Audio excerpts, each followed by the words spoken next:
Landale was saying how you two can't keep playing the exact same way if you want to get on the court together.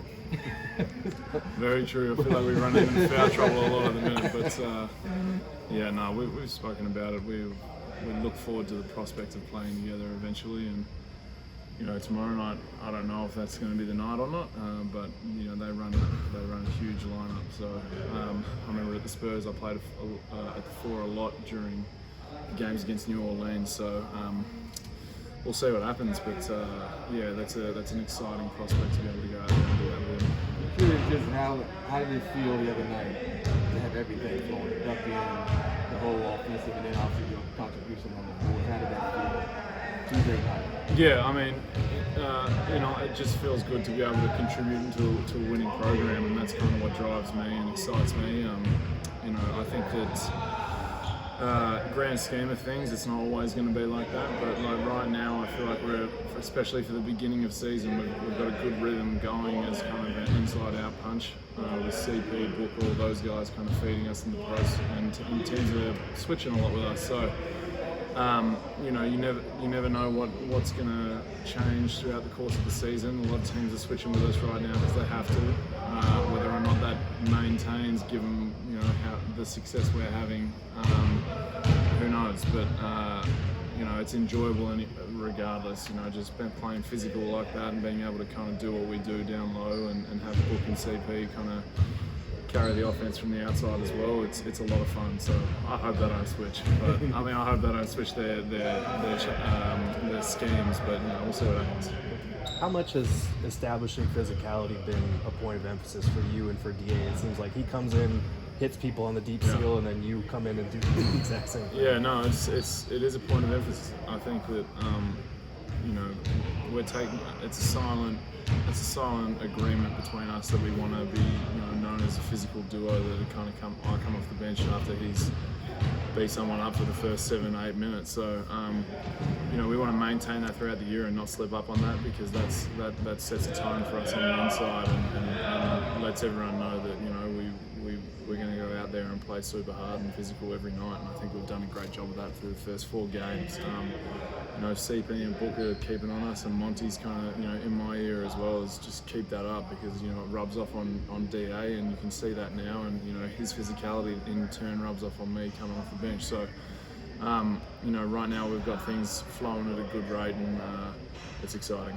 How much does that help with continuity as far as like DA coming in and establishing that tone, and then you coming in and keeping it up? Because there's a lot of different lineups going on with new guys, but how much does that help? It helps a lot, I think, especially for everyone else's flow, knowing that not a whole lot's going to change. I'll pick and pop every now and again, and DA shot a 3 every game so far, which I didn't know he did, but that there's not a whole lot of change up in what we're doing, so I think that provides comfort for everyone, knowing, all right, if we get this look, this is what's going to happen. So it's just like we're all in sync right now, knowing that, given we understand what people are trying to do for us, whether he's on the court or whether I'm on the court, it's similar. I wouldn't say the same, but it's similar. So yeah, I think that it just provides a lot of confidence for the team going out there.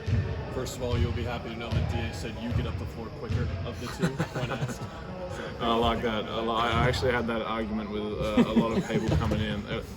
Corey, our strength coach, told me I was slow when I came in. I said, I promise you I'm not slow. I get up that court quick. So it's good to hear someone acknowledge that. Wanted to bring that up because you had the block, of course, but then right after you sprint up the floor, it leads to a bucket. Do you remember a specific coach or a time early in your career where you learned the value of, as a big man, running it up and then causing the gravity mismatch kind of thing you can? Yeah. I would say that once I got to Europe, I had Andrea Trinchieri, who in my mind is one of the best coaches in the world, and Saras Yasikavicius, who was also on that level. And those two preached the whole time I was with them of just playing hard and fast. And we talk about, especially I've spoken about it with CP, is get out there as a bench unit or even as a starting unit, and because we're so deep, we could have this luxury. We get out there and we play as hard as we can. We stick our hand up in the air and say, hey, I'm done, get me off, bring the next guy in. And we have the luxury that we've got a deep squad where 1 through 16 or whatever it is right now, we can just rotate guys through and continue to stay fresh if we have to. So those guys in Europe preach that. They said, play as hard as you can, get up and down. There's no possessions. You should be walking up the court, and whenever you're tired, stick your hand up. So I'm always telling them, like, hey, I'll give you a 6 to 8 minute stretch where I'm, balls to the wall as hard as I can play, and then I'm gonna stick my hand up in the air and you bring DA back in. So I'm just going to maintain that through my career. I think that's one of the things that those two taught me, was just to play as hard as I can for as long as I can, because there's no shame in putting your hand up in the air and coming off and letting someone else come in and get some boom. If that's what's best for the team, which it is, then do it. Lonnie told us the other night that the Dallas opener was weird and emotional for them. And you, as a new player who didn't experience that series or New Orleans coming up, how did you kind of approach those days and going into that game and just kind of getting a sense for where the guys were at emotionally? Just like every other day, I suppose. I try to embody whatever club I'm at. I try to embody what they've been through and be a part of that, and that's something that the Australian Boomers culture is kind of talking about.